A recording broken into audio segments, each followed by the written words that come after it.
Quite a dramatic turn of events there between Messi and Barcelona. Now, it only gets interesting in Africa.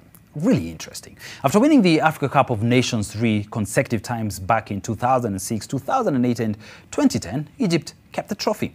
Now, that prestigious trophy is missing.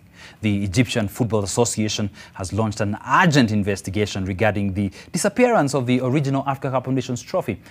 They have even set up a 5-member committee that after they discovered the disappearance alongside other cups and medals. And an investigation is now ongoing. Only in Africa.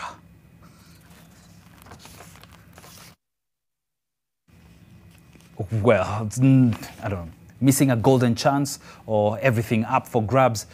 That is happening only in Africa during the coronavirus pandemic. We wish the Egyptian FA all the best in discovering who stole that trophy.